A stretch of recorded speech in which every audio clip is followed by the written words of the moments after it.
শুধু একটা রোজা রাখবেন, 2 বছরের গুনাহ আল্লাহ পাক ক্ষমা করে দিবে। আর এই রোজাটা হলো আরাফার রোজা। এই বছর আরাফার রোজা কত তারিখে? আপনি কি একটা রোজা রাখবেন নাকি 2টা রোজা রাখবেন? 8 তারিখে রাখবেন নাকি 9 তারিখে রাখবেন? এবং আরাফার দিনে রোজা ছাড়াও কি কি আমল করা যেতে পারে, এই বিষয়গুলো নিয়ে রাসূল সাল্লাল্লাহু আলাইহি ওয়াসাল্লাম চমৎকার ভাবে কিন্তু আমাদেরকে বর্ণনা করেছেন। নবীজি বলছেন, আহতাসিবু আলাল্লাহি আইয়ুকাফিরা সানাতাল্লাতী ক্বাবলা ওয়াস সানাতাল্লাতী বা'দা।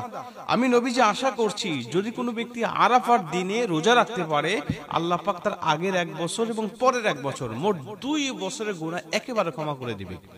আপনি চিন্তা করতে পারেন, এক দিনের রোজার বিনিময়ে 2 বছরের গুনাহ মাফ। আর এই সুযোগটা হাতে পাওয়ার পরেও যদি আমরা হাতছাড়া করে ফেলি, তাহলে আমার মতো বোকা মানুষ দুনিয়াতে আর কি আছে বলেন?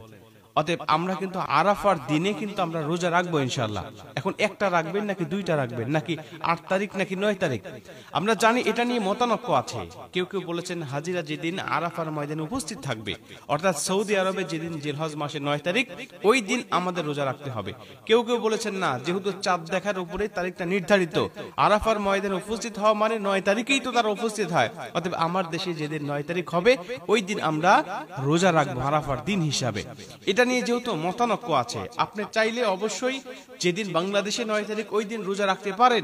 যদি আপনি ওভার শিওর হওয়ার জন্য আপনি মনে করেন না হাজিরা যেদিন ময়দানে উপস্থিত থাকবে আমি সেদিনটাতেও রোজা রাখবো, তাহলে আপনি রাখতে পারেন। কারণ যেহেতু আমরা জানি জিলহজ মাসের 1 থেকে 9 তারিখ পর্যন্ত নবীজি রোজা রাখতেন, কারণ এই 9টা দিন রোজা রাখার কথা হাদিস শরীফের মধ্যে আসছে। রাসূল সাল্লাল্লাহু আলাইহি ওয়াসাল্লামের স্ত্রী বলেন যে রাসূল সাল্লাল্লাহু আলাইহি ওয়াসাল্লাম জীবদ্দশায় 4টি আমল কখনোই ছাড়তেন না। তিনি করতেন 4টি আমল, তার মধ্যে একটি হলো জিলহজ মাসের প্রথম দশকের দিন রোজা রাখতেন।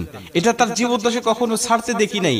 অতএব যেহেতু 10 দিনই রোজা রাখার একটা বিশাল ফজিলত রয়েছে, অতএব আপনি যদি ওভার শিওর হওয়ার জন্য 2টা রোজা রাখেন, তাহলে একদিন আরাফার ময়দান অবশ্যই পড়তেছে, আরেক দিন কিন্তু নফল রোজা হিসাবে আল্লাহ পাক কিন্তু আপনাকে আলাদা একটা প্রতিদান অবশ্যই দান করবেন এই জিলহজ মাসের প্রথম দশকে রোজা রাখার কারণে।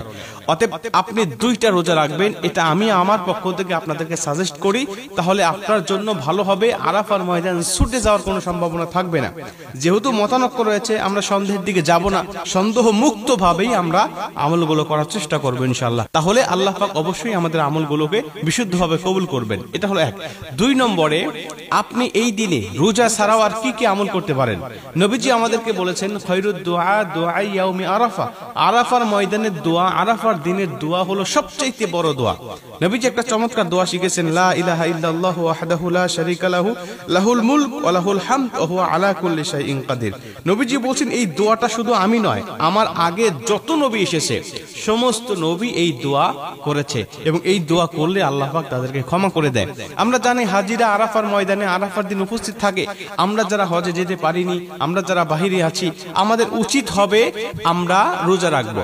আমরা যারা আরাফার ময়দানে উপস্থিত হতে পারি নাই, আমরা বাংলাদেশি থেকে, ইন্ডিয়া থেকে, আমরা যে যে দেশে আছি সেখান থেকে আমাদের উচিত হবে আমরা রোজা রাখবো। কেন রাখবো? কারণ আমরা জানি যে আরাফার ময়দানে রোজা রাখলে রাসূল সাল্লাল্লাহু আলাইহি ওয়াসাল্লাম বলেছেন যে ওই দিন আল্লাহ পাক তাদের সবাইকে ক্ষমা করে দেয়, কারো কোনো গুনাহ থাকে না। এবং শয়তান ওই দিন সবচেয়ে বেশি নিজেকে তিরস্কৃত করতে থাকে, নিজেকে সবচেয়ে বেশি অপমানিত বোধ করতে থাকে যে আল্লাহ এত মানুষগুলোকে ক্ষমা করে দিচ্ছে।